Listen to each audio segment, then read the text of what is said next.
Toyota has a new ammonia engine and everybody is talking about it. And for a good reason. This is not just another useless advanced technology. It will change a lot of things in the industry and affect all of us, including you. We all know that Toyota doesn't believe in an EV future, and they're a huge company, so their decision will have a big domino effect. And ammonia might be the answer they've been looking for. Will this be the end for EVs? But what is ammonia really? It simply means that instead of gasoline, this engine will use ammonia as an energy source, and this is very good for many reasons. But most of all, ammonia is made up of nitrogen and hydrogen atoms. So when it's burned, it doesn't produce any type of carbon, and there'll be no greenhouse gas. To some people, this might not mean anything, but even if you don't care that much about your car's carbon footprint, you should know that ammonia is abundant, and all of your worries about gas prices might be a thing of the past if this actually works, and it actually did. We'll explain how, but first you have to understand something very crucial to make sense of all of this. The potential of ammonia. Besides being environmentally friendly, ammonia has a very high energy density. What this means is that with just a small amount of ammonia, you can produce an enormous amount of energy. And we don't have to explain why this is a good thing, especially for storing and transporting energy. And this would mean a lot of change in how we use ammonia. Today, 80% of it is used only in the agricultural sector, and the rest is used to make explosives, dyes, plastics, and chemicals. But this is a very good thing because ammonia is in everything we use daily, and what that means is that it's already incorporated very well into the global market chain, and it wouldn't be hard for us to produce more of it. Plus, just like we said earlier, ammonia is made up of nitrogen and hydrogen, which are very abundant in our atmosphere. So the development of this engine is crucial to everyone, including you. Just imagine paying very little for a very little amount of ammonia and driving your car without any type of smoke coming out of the pipes, if it even has one. But you have to ask, how can we achieve this exactly? So let's talk about it. Making ammonia a fuel. There are three main ways to do this. The first option is to actually split it in half and then extract the hydrogen so it can be used as a fuel cell which can produce electricity. This is already being used, and the main company that is doing it is called Ammonia, and they've already used it on a farming tractor, and they've actually claimed that it was the first time that ammonia has been successfully used without releasing any type of emission. Because the second option is to mix it with other fuels such as diesel, gas or hydrogen before burning it. It just makes it easier, and the company that is leading this approach is MAN Energy Solutions, and they've successfully applied it to a two-stroke green ammonia engine that is mainly designed to be used for maritime purposes. Lastly, the third method is using ammonia as the primary source without any modifications, and this actually makes it hard to use because then you have to consider the ignition, compression and homogeneous charge, which in simple words means it's very, very hard. So what makes Toyota's engine so different? They actually made it in partnership with a Chinese state-owned company called GAC, and they came out with an engine that operates by burning liquid ammonia.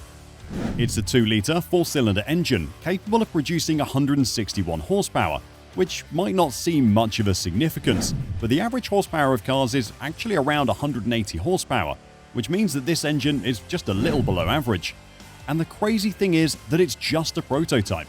So who knows what the future holds? And don't forget that this is an ammonia engine, so it reduces emissions by 90%. But they did not do this without any problems. One engineer at GAC said they had to overcome the main pain point of ammonia, which is how difficult it is to burn quickly and put the fuel to use in a passenger car. But if you're thinking that this seems too good to be true, well, you are partially right. We'll explain why, but before that, you have to know why it's actually difficult to use ammonia in order to fully understand the issue. Main challenges of ammonia. Obviously, there are a lot of challenges, especially with the practicality of using ammonia as a fuel source because of the infrastructure and other logistical issues, but we're not talking about that. This is a prototype engine, and the aim is to just show that it is actually possible to make it usable. The major problem with ammonia is that it's so hard to burn, and because it doesn't catch fire easily, it needs a lot of heat to just start burning. And we don't even have to mention how difficult this behavior is compared to other fossil fuels like gasoline or diesel. This is actually one of the reasons why we started using fossil fuels in the first place, but that is not all. Remember, one of the pros of ammonia? how much energy it holds in just a small amount of it. This also means the engine has to be very strong to handle all the pressure released as it burns. This is what they had to figure out, and they did figure it out with one old trick, but we have to go back almost a decade in history. Old ammonia engines. About 10 years ago, a card called AMVET was developed by a Korean research institute, and it actually used ammonia as a fuel source, and they were able to cut down on its carbon emissions by 70%, which is very good and impressive.